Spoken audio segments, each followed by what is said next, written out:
বিপুল সারা মানুষের মধ্যে, বিশেষ করে গ্রামে, এই যে কেন্দ্র সরকারের যে বঞ্চনা, অ্যাকশনের কাজ বন্ধ, আবাসে টাকা বন্ধ, এর যে প্রভাব পড়েছে, মানুষ ঠিক ভোটে বাসকে তার জবাব দেবে। এইটাই আমি বিধায়ককে দেখা পাই না বলতে হবে না। এখন আমি বর্তমানে আমাকে দিদি প্রার্থী করেছে।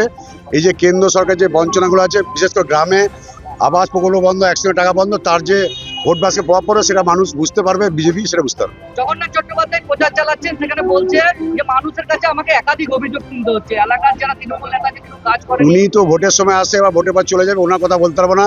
5 বার জিতেছি আমি আমার এই জীবনে জনপ্রতিনিধি হিসাবে। এই যে ব্যাপক মানুষের যে সারা গ্রামগঞ্জে এই যে টাকা 100 দিনের বন্ধ, আবাস বন্ধ, তার জবাব ভোটের বাক্সে দেবে এবার।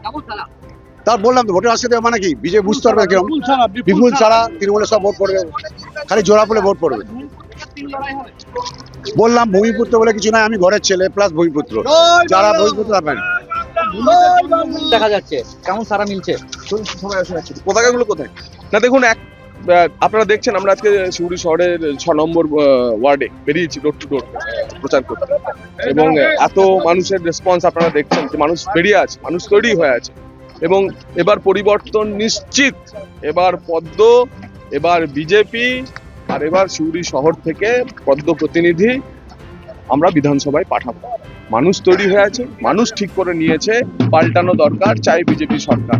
তাই এখানে আমরা শুধু মাধ্যম, ভারতীয় জনতা পার্টির কার্যকর্তারা আমরা তাদের কাছে পৌঁছাচ্ছি, ভোট দেওয়ার জন্য আবেদন জানাচ্ছি। 23শে এপ্রিল সিউড়িতে বিপ্লব আসতে চলেছে। একাধিক তো অভিযোগ শুনতে হচ্ছে আপনাকে যে তৃণমূলের। দেখুন এই অবাক কাণ্ড, দেখুন আজকে মানুষের প্রত্যাশা কোন জায়গায় গেছে। বিজেপির প্রার্থীর কাছে গিয়ে তারা বলছেন যে রাস্তা করে দিতে হবে, এর বাড়ি করে দিতে হবে। আমরা তাদেরকে করজোরে অনুরোধ করছি যে এই কারণেই তো পরিবর্তনটা দরকার। তার কারণ তৃণমূলের কাছ থেকে আপনারা গত 30-40 বছর ধরে এখানে এই পুরসভা যাদের হাতে রয়েছে, তারা কোনো পরিষেবা পৌঁছে দেয়নি।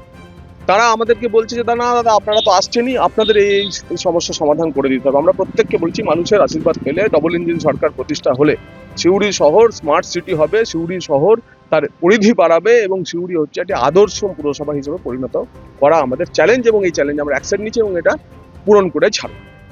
কাকে দেখা যায় না? বিধায়ক। হ্যাঁ, বুঝতেই পারছেন, আমরা এখানে এতবার জনসম্পর্ক করেছি, আমাদের এই কার্যকর্তারা বারবার বাড়িতে এসে, আপনারা দেখছেন বহু বাড়িতে স্টিকার লাগানো আছে, অর্থাৎ আমাদের কার্যকর্তারা কোনো না কোনো ভাবে এখানে এসে জনসম্পর্ক করে গেছে। মানুষ তৈরি হয়ে আছে, এবং বিধায়ক নিরুদ্দেশ। সেই কারণে তো আমি বলেছি যে বিকাশ এখন নির্বিকাশ। সেই নির্বিকাশকে তো পার্টির টিকিট না দিয়ে প্রমাণ করে দিয়েছে যে ভারতীয় জনতা পার্টিকে সিউড়ি কেন্দ্রে তো তারা এগিয়েই দিয়েছে, যে বিধায়কের বিরুদ্ধে মানুষের কাছে যে প্রতিষ্ঠান বিরোধিতা তৈরি হয়েছে তা পার্টি অ্যাকসেপ্ট করে নিয়েছে। এখন নতুন প্রার্থী যারা দিয়েছেন তিনিও পরাজয় আটকাতে পারবেন না। দ্য সহজ পাঠ, সহজ কথা, সঠিক তথ্য।